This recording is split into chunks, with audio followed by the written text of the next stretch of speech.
Daarektoreetiin sirna kominikeeshinii fi odeeffannoo narvii ijoo lolaatii jaan itti aanaan hoogganaa olaanaa waraana Itoophiyaa Jeneraal Abbabaa Taaddasaadha. Ameerikaan Iraan irratti haleellaa raawwachuuf qophii yoo turtu Iraan ammoo haleellaa Ameerikaa tana ofirraa qolachuuf eeggannoo cimsaa jiraachuun dhaga'ame. Pirezidaantiin Yuunivarsiitii Dambidolloo duraanii hooggansa dhaabbilee barnoota olaanoo Itoophiyaa keessatti adda duree kan turee fi damee fiiziksii irratti ashaaraa guddaa kan qabe Dr. Lataa Tasfaayee Ameerikaatti hoteela keessatti du'ee argamuun dhaga'ame. Itoophiyaatti ambaasaaddarri Ameerikaa Ervin Maasingaa naannoo Tigraay bakka waggaa 3 oliif haalli nageenyaa yaachisaa ta'e godina Humaraa seenuun daawwannaa taasisaa jiraachuun mul'ate. Daawwattootaa fi hordoftoota lammii miidiyaa nageenya keenya bakka jirtan maratti isin dhaqqabu. Kanneen amma dhageessan hanga footoo oduu teenya amma kallattumaan bal'ina oduu guyyaa irratti isin dabarsina. Daarektoreetiin sirna kominikeeshinii fi odeeffannoo narvii ijoo lolaatii jaan itti aanaan hoogganaa waraana Itoophiyaa Jeneraal Abbabaa Taaddasaadha. Ergaan ifatee qaama barbaachisuuf akka dhaqqabuuf raayyaan ittisa biyyaa ergama isaa akka barbaachisummaa isaatti bahuu akka danda'u gochuu keessatti Daarektoreetiin sirna kominikeeshinii fi odeeffannoo gahee lolaa guddaa taphachuu Jeneraal Abbabaa Taaddasaa ibsee jira. Itti aanaan hoogganaa olaanaa humna waraana Itoophiyaa Jeneraal Abbabaa Taaddasaa waltajjii marii daarektoreetii taasisaniin akka jedhanitti kominikeeshinii fi odeeffannoon sirna narvii isa guddaa tarsiimoo waraanaa ta'uu ibsuudhaan qunnamtii malee bobbaan lolaa kamuu yaaduun akka hin danda'amne ibsee jira. Biiroon wirtuu qabeenya tarsiimoo beekumsa olaanaa teknoolojii sadarkaa olaanaa fi qabeenya bal'aa biyyattii barbaadu ta'uu kan ibsan hoggaa ta'u kanaan dura humni meeshaatii fi humni namaa gadhaanaa ta'uu Jeneraal Abbabaa Taaddasaa yaadachiisuudhaan amma immoo kutannoon hooggansa olaanaatii fi carraaqqii miseensonni biirichaatiin sadarkaa olaanaatti cehee jiraachuu ibsee jira. Waraanni ammaa kun teknoolojii fi saayibariin kan wal qabate waan ta'eef kutaan if qopheessuu fi ogummaa ga'umsaa qabaachuun hojii dhaabbataa akka ta'e cimsee hubachiise. Kutaan guddichi madda beekumsaa kanaan dura namoota biyya hooggananii fi dhaabbilee gurguddaa horate ta'uu himuudhaan hooggansi amma jiru dargaggoota humneessuu fi miseensota amanamoo biyya jaalatan oomishuun itti gaafatamummaa seenaa isaa bahuu akka ta'e dhaamee jira. Itti gaafatamaan kutaa guddicha kominikeeshinii fi sirna odeeffannoo ittisaa Leetanaal Jeneraal Massaleen gama isaatiin akka ibsetti kutaa guddicha keessatti hojiiwwan hedduun hojjetamaa akka jiran ibsuudhaan keessumattuu humna namaa meeshaalee teknoolojii haarawaa hojjechuu danda'an oomishuu fi leenjii wal duraa duubaan kennamu ibsee jira. Bulchiinsi qabeenya ammayyeessuun alatti hojii meeshaalee haaraa humna namaa ogummaa qabuun wal simsiisuun xiyyeeffannoodhaan hojjetamaa akka jiru ibsee jira. Hoogganaan kutaa sirna odeeffannoo fi kominikeeshiniidha. Birgeed Jeneraal Addunyaa Dheeressaa dameen kun haala lolaa amma jiru wal simsiisuuf tattaaffiin haaromsaa bal'aan taasifamaa akka jiru ibsuudhaan keessumattuu sirnoota dho'isaa kanaan dura harkaan hojjetaman gara sirna dijitaalaatti jijjiiruun wal jijjiirraan odeeffannoo saffisaa fi amanamaa akka ta'e taasisee jiraachuu ibsee jira. Ameerikaan Iraan irratti haleellaa raawwachuuf qophii yoo turtu Iraan ammoo haleellaa Ameerikaa tana ofirraa qolachuuf yeroo ammaan tana of eeggannoo cimsaa jiraachuun dhaga'ame. Iraan keessatti mormiin mootummaa kan itti fufe hoggaa ta'u mormii kana irratti lakkoofsi namoota humna tikaa Iraan ajjeefaman 2500 caaluun dhaga'ame.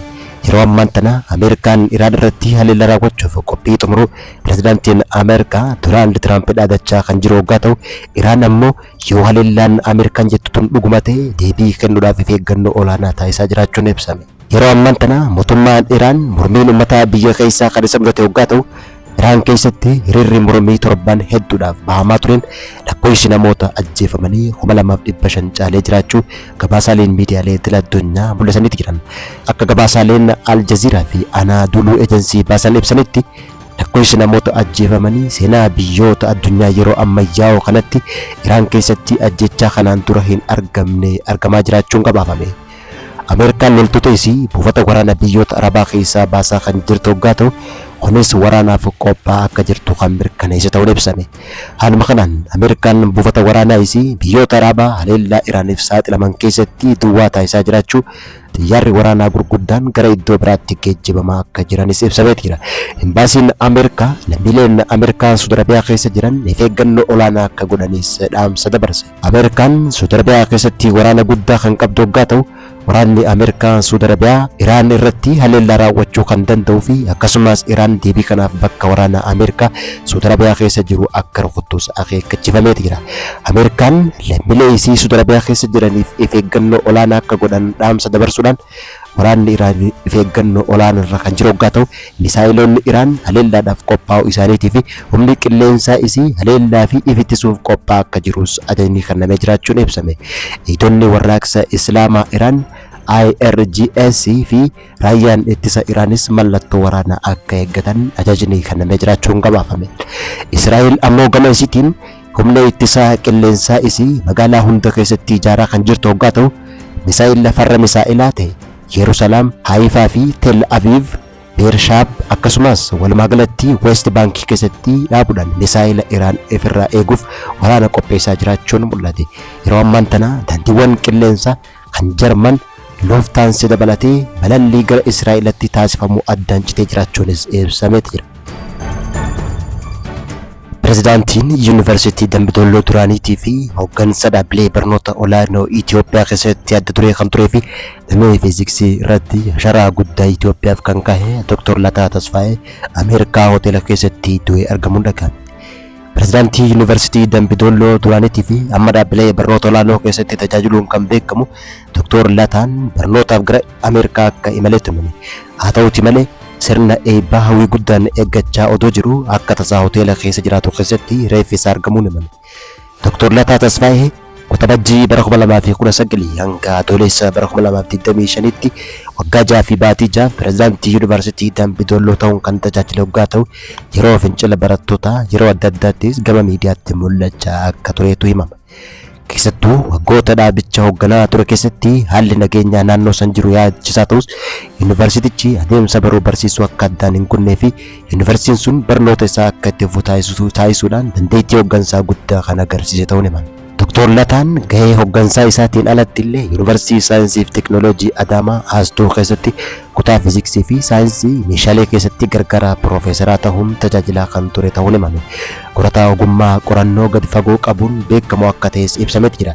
Dr. Lataan doktoreetii isaa gosa barnoota adda addaa 3 argachuuf kan karoorfatee fi jarnaa barnootaatiif Ameerikaatti imalanis barnoota daangaa kan hin qabne ta'uu nama agarsiisee fi hegeree biyya tanaatiif nama murteessaa ta'uu isaa himamee jira. Haa ta'uuti malee Dr. Lataa Tasfaayee jala bultii bu'aa bahii isaatti beekamtii kennuuf bu'aa barnoota du'aan boqochuun mul'ate. Hiriyoonni isaa duraaniitii fi barattoonni isaa gadda isaanii ibsachaa kan jiran waggaa ta'u Dr. Lataan saayinsii fi barnoota qulqullina qabuuf kutannoo akka qabus ibsamaa jira. Du'a Dr. Lataa ilaalchisee hanga ammaatti sababni du'a isaa maal akka ta'e poolisiin Ameerikaatii fi maatiin Dr. Lataa kan hin ibsine ta'uu isaati.